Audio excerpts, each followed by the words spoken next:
Mikey as it is. I know. Like, why? Why isn't it more because sensitive? it's like a one direction. Oh, we have to probably look at what your settings are at, like in your computer. But it's the direction, like you're talking into. Like if I talk on the side of this mic, like I am now, you can't hear it. So I got to talk on the top of this mic. Is that better? Where? Speak again. Is that better? Yeah, it's You got to talk. It's got to be faced at your mouth hole. All right, Rants of Izzo show, kids. Welcome to Friday's show. We were just having a little bit of an ego boost conversation in the background. Kayla from Flex Your Feminine joining, sitting happy. You had birthday yesterday. Was your birthday? Yeah, yesterday. 35?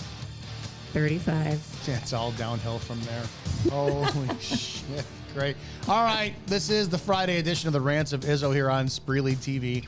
To join all the fun and support the channel, support the show, do all the things that we need you to do.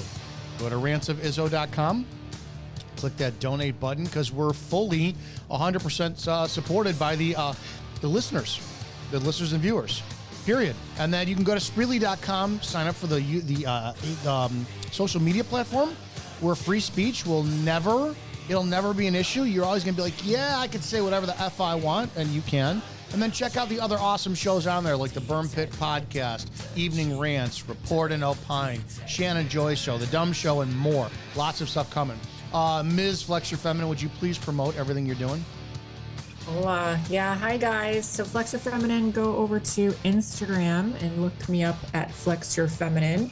And check out what I've got going on there. I have my own women's wellness and fitness app, which Dominic is now, he has a code for you guys. If you use the code IZZO, you will get 5% off your first 3 months of multiple different programs to choose from. So if you have any questions about that, please head over to me on Instagram at Flex Your Feminine. You can DM me, we can chat about it. I can send you the links and make sure that you use his code as your referral to save some money. Money is good. We love money's great. Money. Money's energy. It's fantastic. All right. Yes. It's Friday. We're going to do a show. We're going to talk about some things, and we'll see what happens with today. I don't know. Let's just go from there. All right, kids, buckle in. We love you. Love you a long time.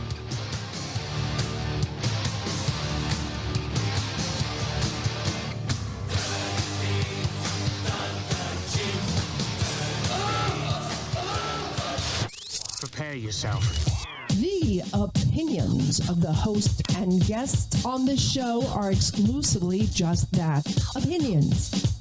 That means that they shouldn't be the cause of your state of being offended. Why does everybody get so butthurt? Okay, let's go. Ready, go!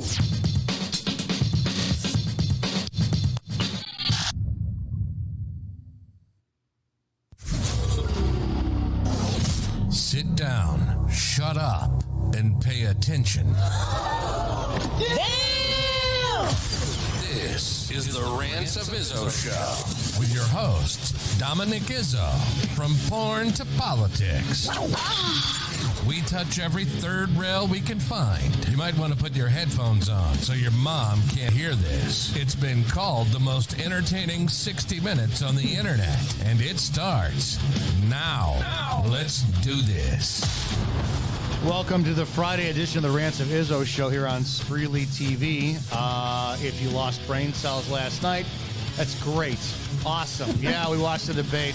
We'll talk about that for a few minutes just to jump on the horse everybody else is doing, and then we'll close out this week's Friday show with an awesome show. Just to let everybody know, next week, no Thursday Friday show because it's 4th of July.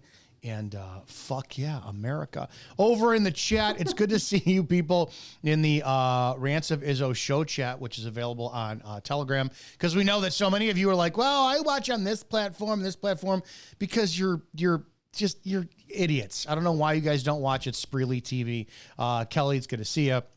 Bev, April, Sean, Sarah, the Mind of Z. What's going on? Mind of Z. Okay, Amy Stancomb. No, we don't want to see your gross, gruesome toe. That is disgusting. Fucking ridiculous. Did you watch the show? The show? Did you watch the shit The show? Did you watch? I did. I watched the show last night. I got about 80% of the way through, and then I just caught clips afterwards. Did you? Do you want to give your color commentary thoughts on whatever, and then we can move on? I mean, I think it was. I think the fact that it was CNN and it had I believe, 2 to 3 minute delay tells us everything that we need to know. Mm-hmm. Because for those of you who don't know what I'm talking about, in live broadcasting, there is a industry standard of 7-second delay for the crazy awful thing, or somebody cusses and they weren't supposed to, and it's not Saturday Night Live. They're able to edit that out before it actually reaches our screens back home. Right. But for the debate last night, they had like a 3-minute delay. I think I saw it was something crazy, way above industry standard, which means that they were editing that thing like crazy and it was not actually live. So again, what we're watching is not actually reality. What we're watching play out on that stage is completely curated to fit a narrative and an agenda. So like overall, I think it was a complete circus. And I think that Trump is a stronger, healthier human with more perspective that I share on certain things. But I think it was very clear, and even CNN is turning on Biden after that performance last night. Oh my God, yeah. And I think it's a setup. I think they purposely, they want him to dig his own grave so they can replace him later on. And I want to be completely fair on things. I don't want to ride like the Trump train and just arbitrarily, Trump's going to save us. I've been talking about that for years now. At the same point in time, too, I will be the person to extend the olive branch and say, okay, if we're going to talk about all the faults of Trump, and let's just talk about like the lies. And I don't know what lies he said last night because Twitterverse was up in arms that there was no debate moderating, right? It's like there was no debate. It was ping pong. Which is fine because they let them. Here's what they let them do is they let them both dig their own graves. And that's fine. Of the clear two, Trump was clearly more sound mind. End of story. Right. Biden was very personal in his attacks. And of course, we had to hear about Beau Biden again and whatever. God. Shut the fuck up. Yeah. I think that they purposely let Biden hang himself so they could replace him later on because you saw that with the media turning on him. I think that's going to happen. But I don't know how any human being could, and I don't know what it's called, where it's like you willfully you see it's cognitive dissonance. Okay, well that's what it is, cognitive dissonance, where it's like you see what's going on. You're like, this was Biden kicked Trump's ass. I want to take, and you can't have a rational conversation with liberals, and then a lot of Trump supporters too, by saying, hey, listen, I'm willing to hear everything you have to say that you put together and say, this is why Trump is unqualified. This is why he should be arrested, all this stuff. I am 100% willing to vote for somebody else. And I'll as a Trump supporter, I will be willing to say, okay, if you present this information, facts and evidence, I'll condemn him. But you have to acknowledge first that Biden is completely unfit to even tie his own shoes. And you get these people online. Biden did awesome. Jill Biden, his wife. Joe, you answered every question. It's just, we're so fucking stupid at this point. By the emperor has no clothes. The emperor has no damn clothes. Yeah, it's kind of and even I believe Trump even mentioned this last night that he's a complete Manchurian candidate. Mm-hmm. I know he's mentioned that before, so I may be getting confused, but it's just so obvious that he's a Manchurian candidate at this point, and they're not even going to keep him in the cockpit. I agree with you. It was a complete. There was nothing to gain by orchestrating this debate, and had RFK Jr. been included in this debate, I would have taken it an ounce more seriously. But this is not about democracy. Like, democracy is a joke. This debate was not about promoting democracy. It was about allowing these two to save face and follow the rules of the establishment to make the debate happen. And the establishment is using that platform as a way to just shine a big old spotlight on Biden's failures, because like you said, he completely dug his own grave. It's so they're going to pull him out. I know what triggers me when someone calls me a liar. It is probably the only thing that sets me off and makes me completely unhinged. I don't lie. Have I lied? Of course. Am I a good liar when I choose to be? And this is hypocritical. Fucking, I'm the best. I told a story years ago, and it's a practical joke, and I'll tell it for entertainment purposes only because I already gave away the punchline. Hey, Kayla, dude, I got to tell you what happened to me the other day. Okay, tell me. Dude, I was at the grocery store, and for some strange fucking reason, I was just standing in line. This woman would not stop staring at me. And as I'm just on my phone fucking around and shit and whatnot, and the woman just keeps looking at me, and I'm like, all right, maybe she recognizes me from online. Maybe she just sits there and goes, it's like she hates my politics, and I'm like, all right, this is absolutely uncomfortable and ridiculous. So probably about 3 minutes into this long line of like cat food she's got and a hamburger helper and shit like that, I finally look and I go, hey, miss, I don't mean to be rude, but can I help you? And she just goes, no, not at all. Looks back down, whatever. And I'm on my fucking phone, dude. And I'm like, holy shit, just this is really uncomfortable. Would you please get done and leave? And all I got is 2 items. I got to go, blah, blah, blah, blah.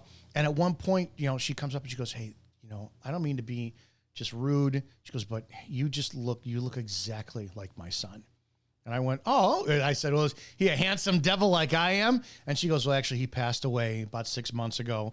And, I'm just feeling a little bit depressed. And I saw you and I know I'm staring at you. And now I start to feel like shit, dude, because I'm like, holy cow, this fucking woman's just staring at me. And I'm like trying to give her the evil eye back and crap.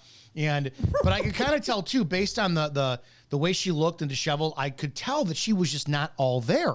So, she's getting ready to leave, and she looks at me and goes, would you do me a really big favor? And would you kind of blow me a kiss when I leave? And it's just something we used to do. I'm like, this is fucking weird. But again, because I caved to old ladies and social pressure and shit, she winds up getting her groceries bagged and stuff, and looks at me at the end where she's pushing her cart away, and she winks at me, and I blow her a kiss, and she goes, bye. And I said, bye, see you later. And I'm about to scan my shit, and the grocery woman sits there and goes, oh, that was really sweet of you. And I said, yeah, I know, it is what it is. And she goes, yeah, it'll be $181.02. I go, what? She goes, it'll be $181.02. So what are you talking about? She goes, yeah, your mom said that you were going to pay for the groceries. What the fuck are you talking about? That's not my mother. So I'm like, now all of a sudden I'm all fucking panicking because I can't find this fucking broad, and I see that she's out getting her parking lot, and she's moving a lot faster than what she was talking about, looking at all disheveled in the line, like she's decrepit old broad. She's actually running with the cart to the car. So I'm just booking, and I can't breathe because I'm fat and I'm out of shape, and by the time I get to the car, I am just doubled over and going, miss, would you please? That was fucking funny. Okay, great. Yeah, you got me. Get back inside. Go pay your fucking bill. And she goes, I don't know who the fuck you are. Get away from me. Starts screaming in the parking lot. I'm like, woman, would you please go back in? And all of a sudden she starts pulling on my leg like I'm pulling on yours. So I first told that story when I was 18 years old to my family at Thanksgiving. And I had every single one of, and I changed it a little bit over the years, but I fucking, they were like, oh my God. And I'm like, oh my God. I am amazing at telling stories, like lying. I am fucking amazing. And I used it twice in my career as a cop to get the people to confess for shit. But I do not use it in real life when it comes down to matters of integrity. I told this story, and I was making this point during the, I think 2020 election about the lies that are being spread about Trump. And I did that whole routine. I did it online, and my entire audience was like, holy fucking shit, you had me. Yeah. It's like a fucking I remember that. But the point being is, when it comes down to lying, I don't understand how you can get Biden looks and says, yeah, he said there's very fine folks on both sides. And that's been debunked already. It's been out there. And here you have the president of the United States who is tripling and quadrupling and sextetting down on a fucking lie. How any other profession of integrity, you would be removed. Multiple things. How do we allow this as a society? I don't get it. It drives me fucking nuts when they double down on these lies. Yeah. And it's just, it's an insult. I realize there's a lot of quote unquote stupid people out there watching who I call NPCs and are completely lost in the sauce of their own delusion and cognitive dissonance. But the reality of watching his entire presidency, but let's just look at last night and how he tripled down on multiple stories that were proven false, trying to paint Trump in a certain light. It's an insult to the intelligence of the viewers, to the intelligence of America. And out of one side of his mouth, Biden's going to say that this is the greatest country and it's because of you. And then the next thing out of his mouth, he's insulting our intelligence because he's parroting a story that's been completely debunked way long time ago. And he thinks that we don't know. He thinks that we're just going to take him at face value. The Border Patrol picked me, the Border Patrol guys, they support me. They don't. They tweeted out like immediately that we never said that we support Biden. There's just no, these debates are just so dumb. Dude, they're so dumb. Like I was so happy when Trump didn't participate in the RNC stage. And now he's up there doing this because I get it. You got to kind of like play the game. And like you've already said, I think it's playing out the way that they want to. Obviously, we're for Biden to get pushed out, but like it's just, I can't take it seriously. It's so boring. I don't know which is worse: is you push Biden out and replace him with somebody like Gavin Newsom who could win, God, or you leave him in and then the system is rigged and Biden does win, and at that point there shouldn't be any peaceful protests. There should be a national riot. There really should. Absolutely. Oh. Well, and there should be like. There's cause for protesting, rioting, whatever you want to call it, even if they pull Biden at this point in the race and replace him with someone like Gavin or Michelle Obama. Like they're waiting until the very last minute for a bait and switch. Mm-hmm. Why? Because that'll be an act of desperation. You're going to get people who are Biden supporters going, he can't win. And then you just, you limit Newsom. There's no time to prepare for any type of debates. You put him right in and you vote and that's it. Done.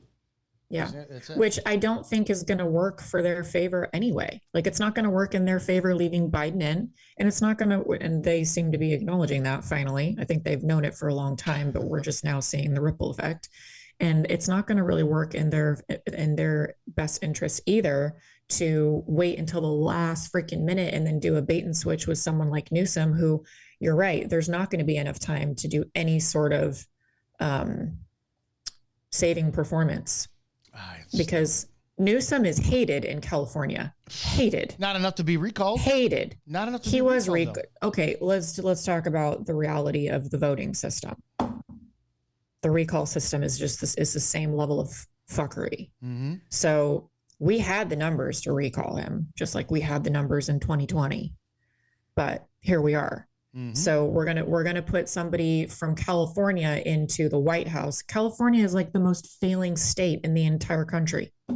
More legacy stuff, which I can't stand. Which is he's Gavin Newsom, or Gavin Newsom is Nancy Pelosi's nephew.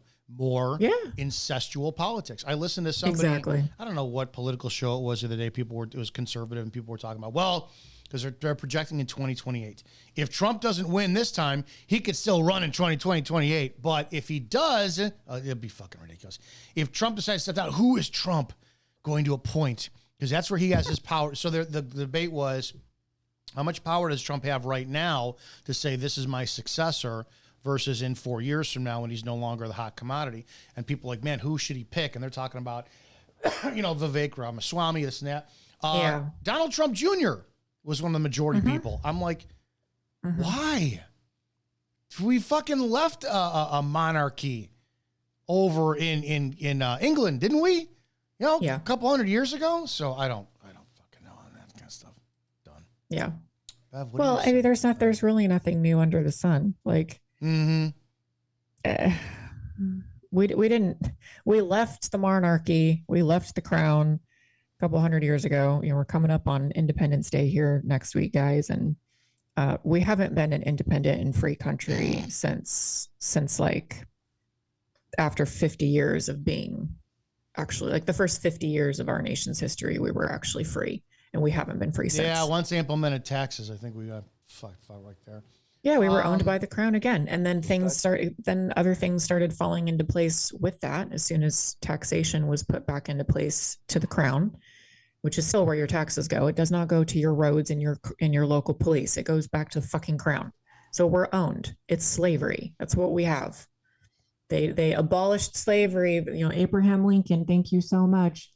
And it just traded one type of slavery to another, where we are all now enslaved to the crown again. And it's just a different continent. Like, that's the reality of it. And until people wake up and realize that that's actually what's happening and has been happening, and that the story of America, the land of the free that you grew up in and sending your sons off to die for decades, is a lie to keep you enslaved, to keep you controlled. Like, we're never going to be free again. Okay. That's the reality of this country now. A little depressed. Okay, that's great. I know. It's I very don't mind that at all. depressing. All right, do you want to talk about some other stuff? Yeah, let's talk about All right, stuff. do you want to talk about, because I saw this. This is kind of cool. Last week, we started going down some rabbit hole of, I don't know, these cool channels. So we got to revisit that and see what we're looking at here too. This one is apparently the Statue of Liberty is. Oh, yeah. Oh, I'm going to play this. Do you know about this? Uh-huh. Okay, I'm going to play this because I don't, and then let's. Well, I mean, I don't know what this is going to say. I shouldn't say I know about this, but I know of the Torch of Lucifer whole thought process. Oh, here we go. You call the Statue of Liberty. It's holding the torch of illumination, which is the Promethean torch of Freemasonry. And if you go to the Statue of Liberty, you'll see a bronze plaque inside saying that this was given to the government of America by the French Grand Orient Temple Masons. And it is a symbol of Grand Orient Freemasonry in America, the holder of the light. And that's exactly the same torch that is carried during the Olympics. It is the torch of Prometheus. It's not the torch of freedom. No, it's not the torch of freedom. Of the Illuminati. Illumination. To add also that on the back of the Liberty dime, on the back of the old dime in America, there was the fasci, which you look in the encyclopedia or dictionary, you look up the word fascism, you'll see that the symbol for world fascism was a bundle of sticks or bundle of rods with a hatchet head. That was on the back of the Well, you see that on each side of the speaker's podium at Congress. Oh, absolutely. So they have the fasci on each side. Absolutely, and it's also the symbol for the United States Senate is the fasci. But the point I want to make is that was on the old dime. Now on the new dimes, you will see it has been transplanted a torch instead of the old fasci, because fascism was used at one time to prepare the world for the New World Order. Now the New World Order is in place. That's why on the dollar bill it says Novus Ordo Seclorum is New Order of the World. What the fuck? Wow, yeah, I love him. It's so sad he passed away now. That was good. Dude. Okay, I'm eager to what you have to say about that. That's Well, I have something kind of stupid to say about that. I just saw a meme a couple days ago of the Statue of Liberty, like climbing off of her pedestal, and she's like taken off her crown, like she just got out of a boxing ring. She's exhausted, and she's like, I'm out. Like I'm out of here because everything's so crazy in America. Like I'm over it. And I just think it's funny because that meme, I know it's a meme and it's a joke, but that would actually never happen because she doesn't stand for liberty. She's very proud of watching, like, let's just say she has, what do you call it? She has a personality and she's not a statue. Okay. Like she's actually very proud of standing guard over our country and watching it fall apart because she represents exactly what he was talking about. Yeah. Like the Luciferian agenda. That fascia symbol. I mean, that stuff's all that I'm not familiar with that symbol, so I'll have to look at that. Yeah. I sent this one to you too as well too. It's I want to make Is that Rihanna? Yeah, there was a point I was gonna make about something. I can't remember what. Let's continue. I'd pop on my fucking head. Rihanna is spotted here with Michelle Lamy, and just pay very close attention to how they treat this woman. Shortly after, this is her backstage of A$AP Rocky, and this woman has deep connections with every single celebrity. I mean, many pictures and videos of her and Usher, Kim Kardashian, Migos, Kanye West, A$AP Rocky, whatever, you name it, almost every single celebrity. But who is this woman? If you look her up, it says she's a fashion designer, filmmaker, producer, whatever. But she's also married to Rick Owens, and now we're getting warmer. If you know anything about Rick Owens, he's known as the Dark Lord of fashion. Now, if this woman is married to the Lord of Darkness when it comes to fashion, and she's a fashion designer, this is literally her wearing his head, you start wondering, what is she doing with all these artists? Surely it can't be all fashion, right? And then you see pictures of her with Marina Abramovich, which is outspoken for her art, but also her spirit cooking. All I'm saying is be aware of what's really going on and do your own research. Yeah, that's kind of weird. Yeah. There's, oh my That's God. kinda weird. The fashion industry is so, talk about incestuous and satanic. I wanted to point this one out. Point out. If you look at the bottom, look at who liked that last video that we saw. Michael Hearn? Yeah, that's fucking cool, dude. I'm like, damn. For those who don't know, Mike O'Hearn, I think he is a living fucking statue. He's tapped into something, man. There's no man in the world who has decades worth of being fucking ripped, never is out of shape, and just looks as young as he does all the time. And he follows me. Oh, yeah. I like him. Yeah. Oh, he used to have my number. Dude, dude, reconnect. You didn't go to date with No. O'Hearn, did you? No. I like him. I don't want to talk about it. On May That's 7th. fine. I like him. You sent this to me, and I purposely save these for when we go live because we look at them together. Okay. Vatican to set release guidelines on apparitions project Bluebeam. Would you give everyone a breakdown really quickly of Project Bluebeam is? Okay.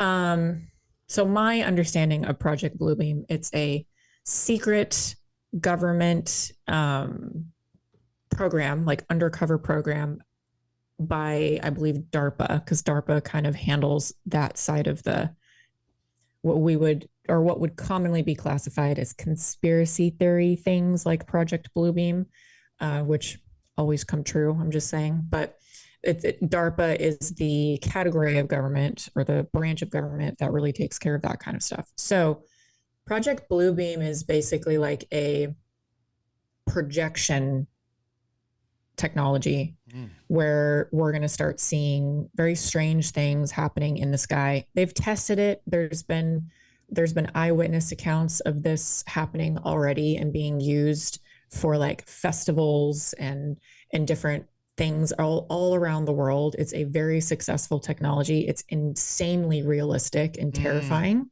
to see this technology projecting onto the screen of our sky, our firmament.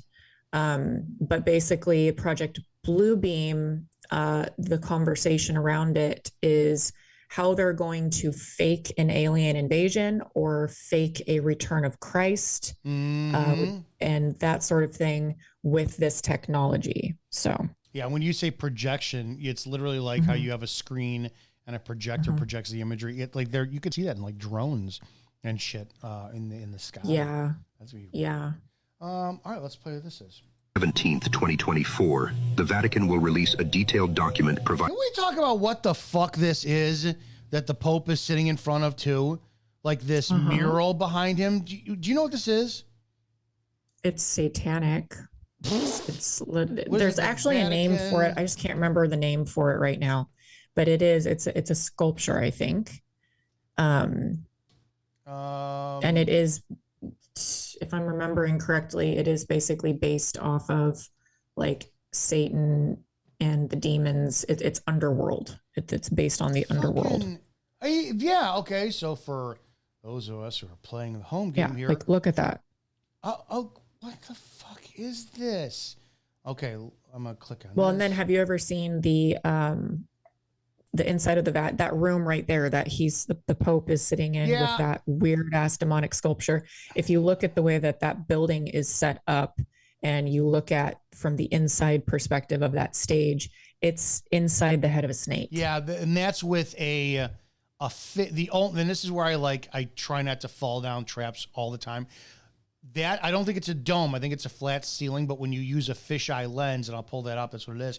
Looming over the main stage of Paul the Sixth, yes, five and one, sixth audience in the Vatican City, La Resurrection, a sculpture by Persil Fazzini, depicts a thoroughly modern resurrection scene that dwarfs the sitting Pope as he receives his general audience.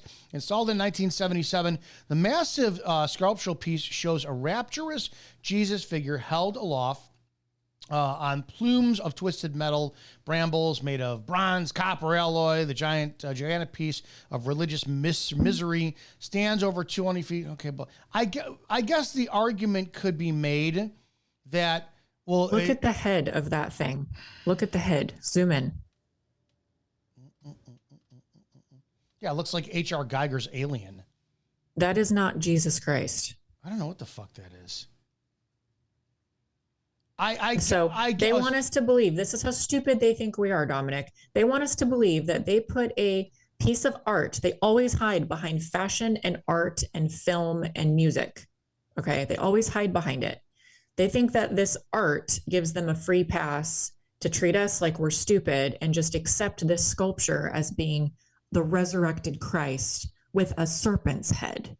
Yeah, are you kidding that's what me? I want to look. Serpent,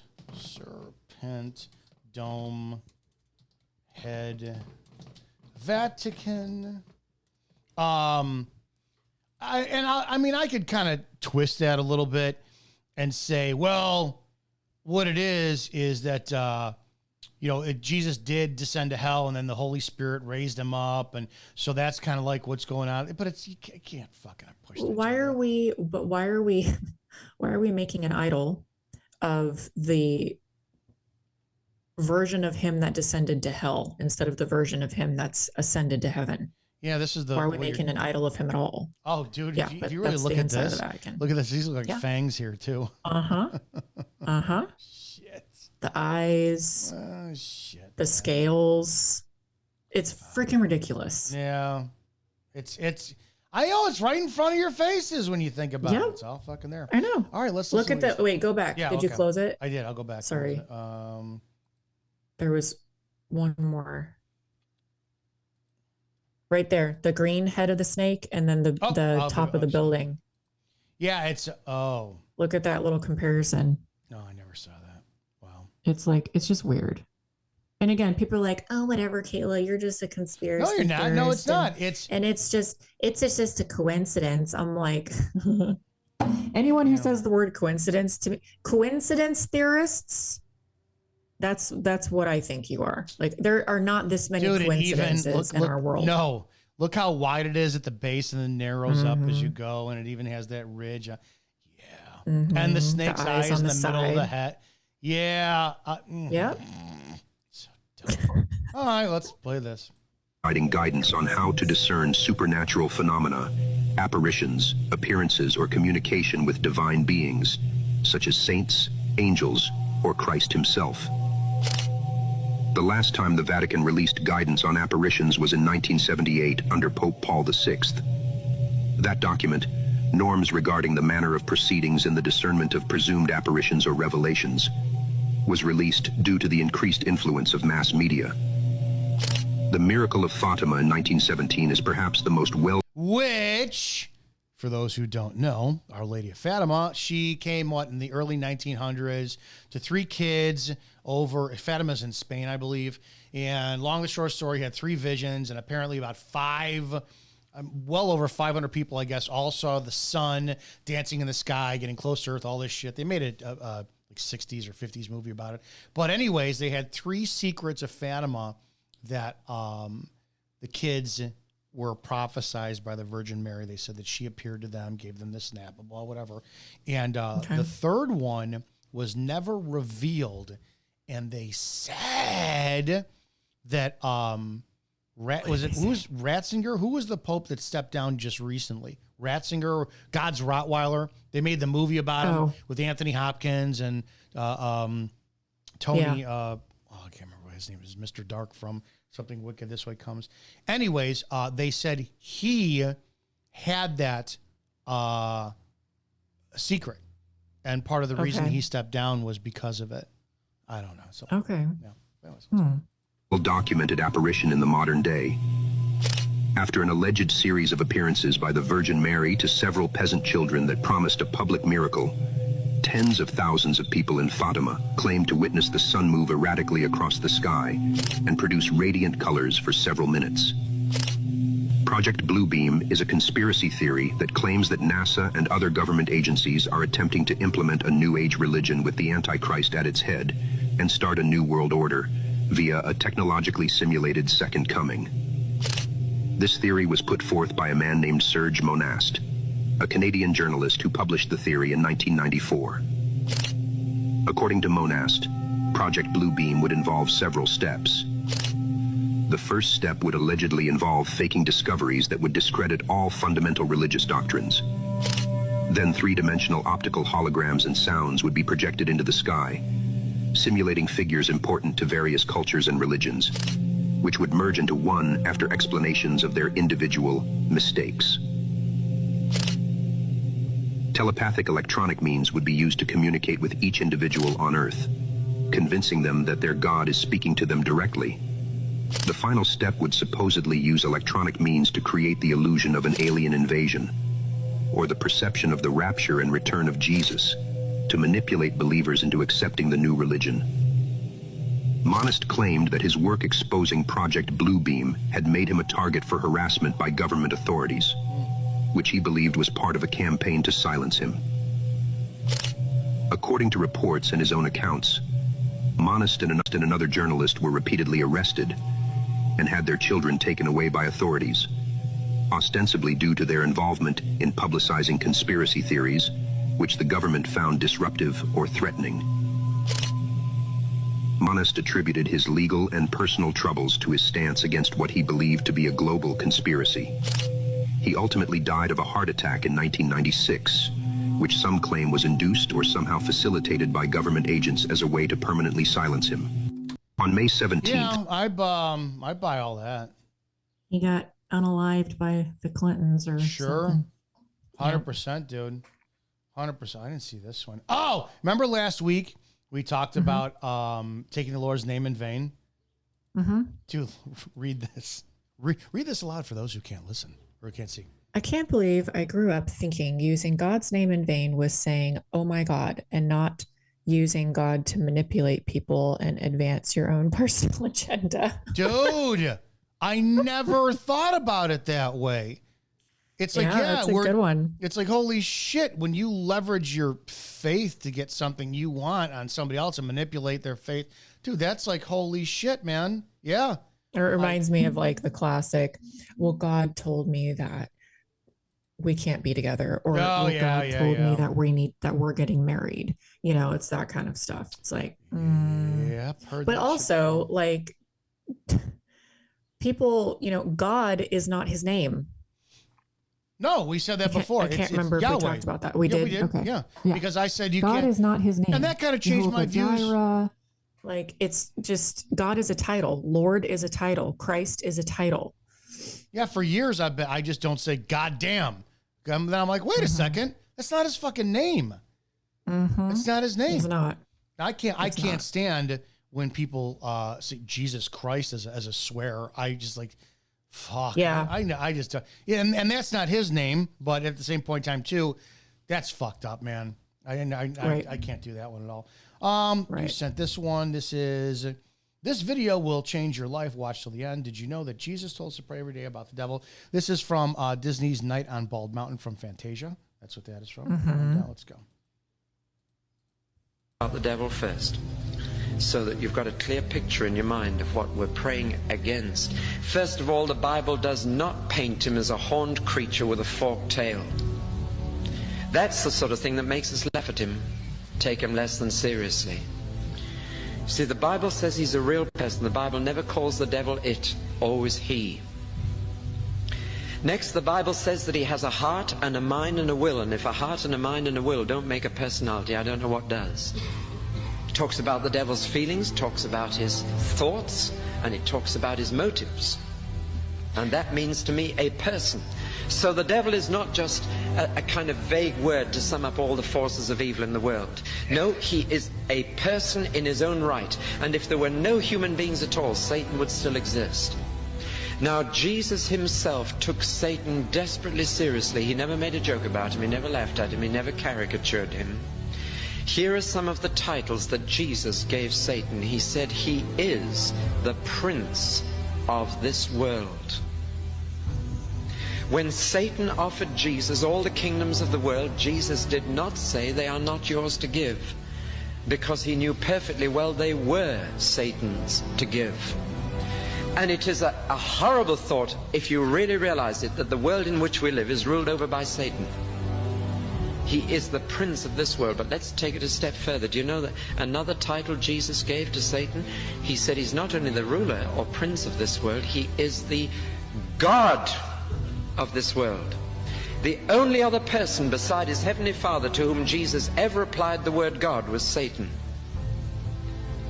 He said, my heavenly Father is God of everything, but of this world, Satan is God, which means very simply not only that Satan controls this world and is able to manipulate science and education and politics for his own ends. More than that, Satan is actually the real God whom most people on earth worship, whether they know it or not. That behind so much religion, behind so much activity, Satan is the one who's being worshipped. He's the person. And even by some who go to church and chapel on Sunday, in reality, he's their God. For they worship the things that he offers them. They want the things of the world that he belongs to and rules over, rather than setting their mind on the things that are above, where Jesus is. And if you want this world, and if you want the things of this world, then I give you a piece of advice. Make Satan your God.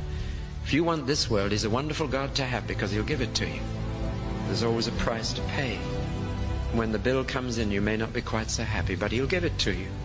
He can give you money, he can give you fame, he can give you anything you want, because it's his to give. Where have you been, Satan, says God in the book of Job? Well, I've been patrolling the earth. I've been looking around my estate. And he had. Now let's get this clear. That doesn't mean that God is helpless in this world. It does mean, and we've got to think this through, that God is allowing Satan to be prince of this world and God of this world. He's allowed it. And people say, what does God think he's doing allowing that? Well, I would just say my only answer to that one is, what's he doing allowing you to be like you are? Why should you blame him for allowing Satan to rebel when he allowed you to? The answer is very simple. He's a father, and he will not force any of his creatures to go his way. And he gives you freedom to rebel. And we can't grumble about him giving the angels freedom, though they have superior intelligence and strength, because he gave us the same freedom, and we've used it in the wrong way. Do you know there are 2 books in the Bible that the devil hates more than any other 2 books in the Bible? Out of all 66, there are 2 that say more about him than any others, and it's these that he has attacked more than any others. They are the one at the beginning and the one at the end, Genesis and Revelation. And you know why he hates them? Because Genesis describes his devices and Revelation describes his doom. And he hates those 2 books. And there has been more scholarly attack on the book of Genesis than any other book, and more attempt to turn it into myth and legend and away from fact than any other book in the Bible. Why? Because Satan doesn't want you to believe that Genesis 3 ever happened. He doesn't want you to know how he got hold of Eve. He doesn't want you to believe that he said what he did to that first married couple. And he attacks the book of Genesis. But the other book which he hates more than any other is the book of Revelation, because as you read through that book, you come to a point where it says that the devil himself will be cast into the lake of fire. Do you know that Jesus told us to pray every day about the devil? Do you know that? the original prayer that he taught his disciples when they said, Lord, teach us to pray. He said, pray like this. Say, Dad in heaven. Then pray for the things he wants. His name, his will, his kingdom. Then he said, pray for the things you need. You need food, you need forgiveness. Then he said, finish by praying this. Deliver us from the evil one. We've turned evil into a thing in our thinking. It's not a thing, it's a person. There's no evil anywhere in the universe apart from persons. Evil is an intensely personal thing. There's no love in the universe apart from persons who love. And so evil is personal. And Jesus said, pray daily, deliver us from the evil one. Start your prayer by thinking of your dad in heaven, but end your prayer by thinking of the devil on earth and go out to face him. Just tell you a bit about the devil. Yeah, damn, dude. And I do not disagree with anything that he says. I know that Satan controls this fucking earth. Yeah, it's pretty powerful. I was watching the other day because I'm glad you said this to me because I was thinking about something. I was watching trying to kill time and just have some mindless, droneless activity. I'm not a big horror film fan, but I finally watched Autopsy of Jane Doe. It was entertaining. I'm like, this is not as scary as everybody said it was going to be. And then I watched like the third Conjuring. And have you ever seen any of those movies? No, I refused. Yeah, when I'm not, nothing will ever be as I guess this is the point why I did it. So during the process, I'm going, man, these are stupid because nothing will ever be as accurate as The Exorcist, in my opinion, which was like the epitome of horror films. It's just from the grainy film they shot on this and that. And I started to think, wait a second, because the third Conjuring wasn't so much about a demonic possession as it was about a devil worshiper who was leveraging a demon to get power so that she could trade Satan for her soul. And where they had this woman's, like the main antagonist, where they had her altar, because it was an altar, right? And she's at one spot and she's projecting this, like she's got a picture of one of the people she wants possessed. The altar was was underground, dirty, like just like excavated walls and mud floor and the table with the dripping candles and shit. And it was just dirty and musty and gross. And I started to think, you ever notice how they always portray anything demonic to be dirty and gross and like, and I went, wait a fucking second. They do this on purpose so that when the actual devil comes along, who is beautiful beyond description, the most beautiful creature ever fucking created by Christ himself, you're not deceived, or you are deceived because you're going, oh yeah, no, oh, this is this gorgeous thing offering me fame, fortune, money, sex, all this stuff. And he's beautiful. He's clearly not a goth chick, satanic worshiper. Oh, I could avoid them. I'm going to go this way. I think they purposefully done this in Hollywood for years. Here's Reagan McNeil, little girl, and when she gets possessed, she's all scarred up in her face and she's puking green soup. I think that's been the biggest fucking trick on this planet, which is the deception of what Satan really is. Absolutely. So you'll fall for it. Absolutely. Yeah. And Christianity is not innocent in that, because the whole view of Satan being a red monster with horns and forked tongue and tail. No, dude. Plays right into that. Blows me away too. You look at it, it's like, what's the end result of both you worshiping God and then you worshiping Satan? It's like, hey, when the bill comes on one, you're not going to want to pay it. On the other one, it's already been paid for you. Yeah. Fucking ridiculous. Yeah, huge. What else do we have? And what he said about money in there too, because I know you and I have talked about money before, and like the poverty mindset versus the abundance mindset, and there's a lot of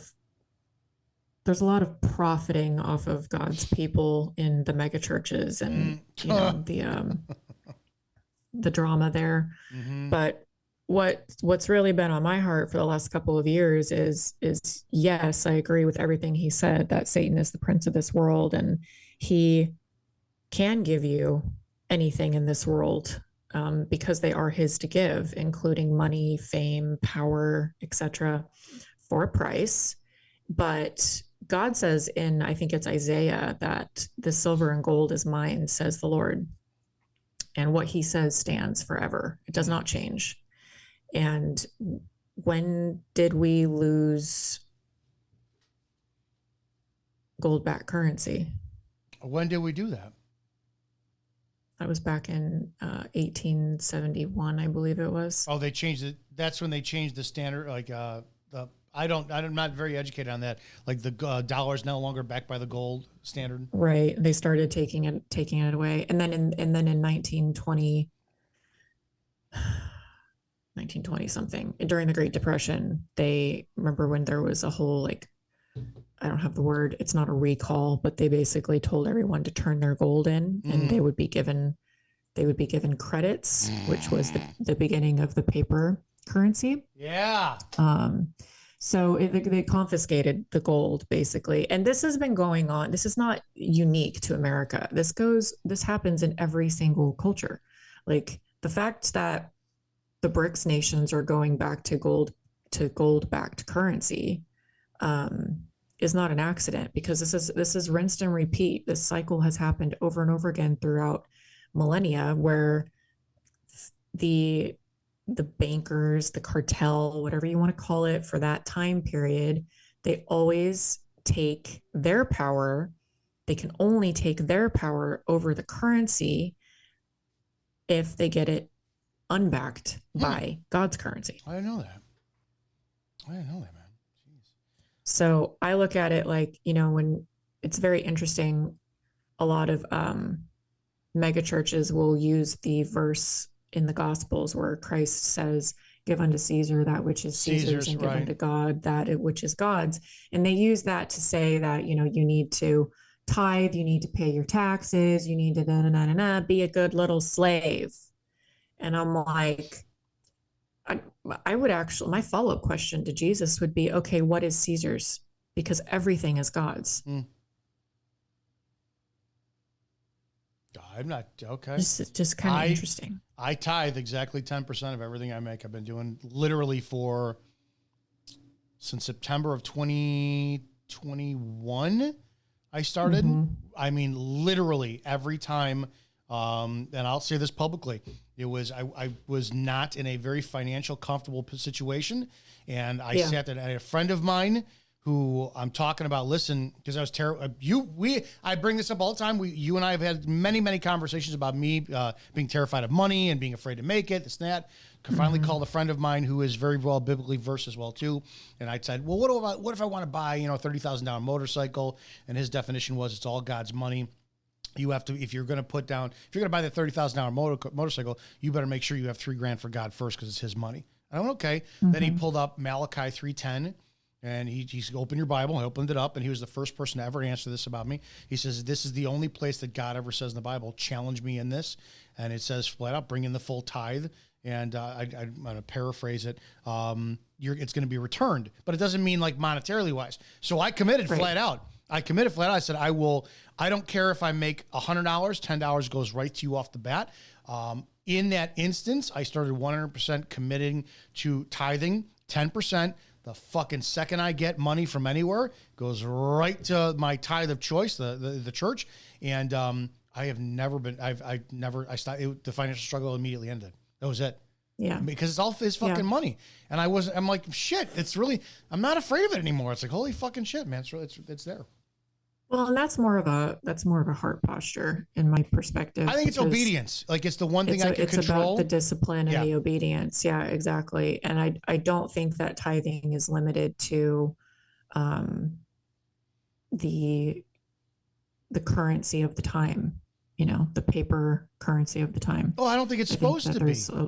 Yeah, exactly. But it was if that was my biggest fear, it was showing, okay, this is the one way I can fully show submission and trust. So for me, that's what I had. Exactly. Because everything else, it's laying down on his altar what commonly money, not his money, but just the Babylonian system's money, becomes our idol.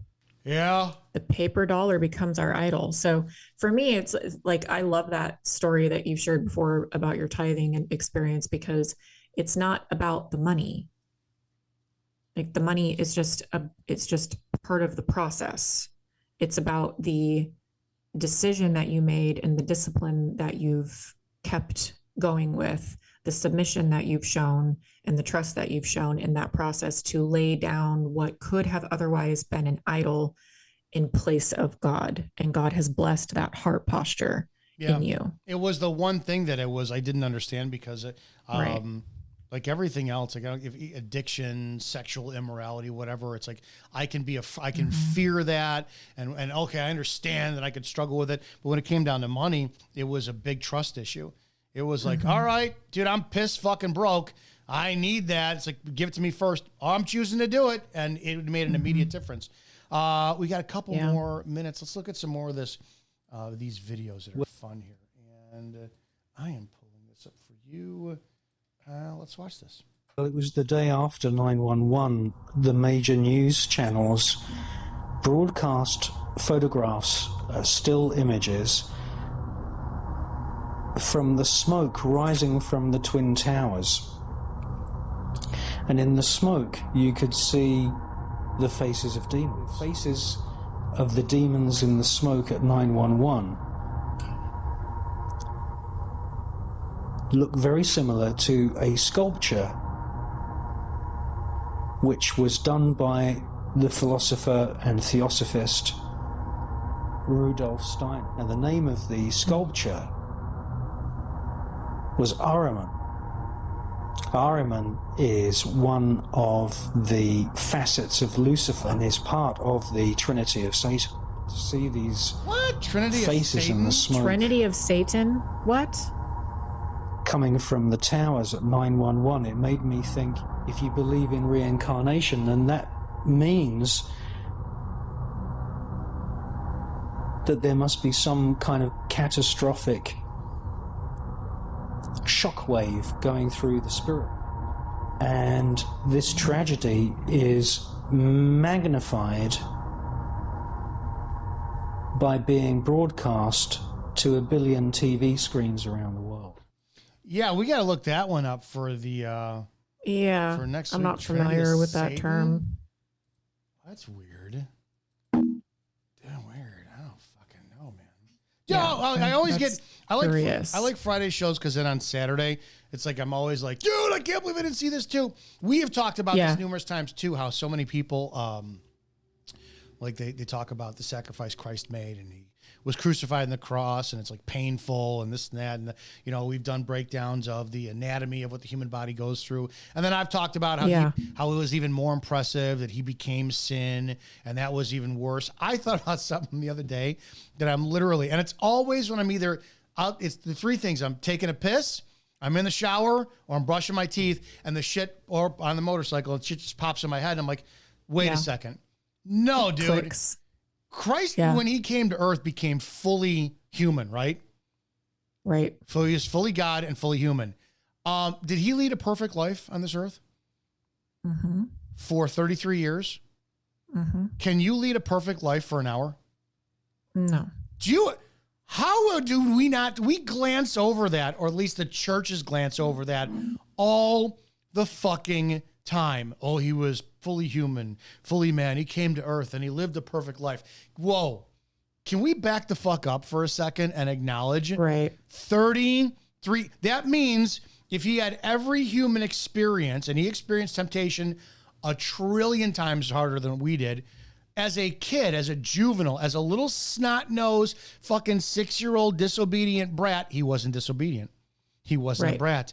He was and a teen going through the same hormonal male testosterone dump that we went through, that men went through as teens.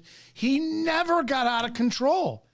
Yeah. And it's not, I don't believe for one second that he tapped into his divine powers as God and said, oh, I'm just going to automatically resist this shit.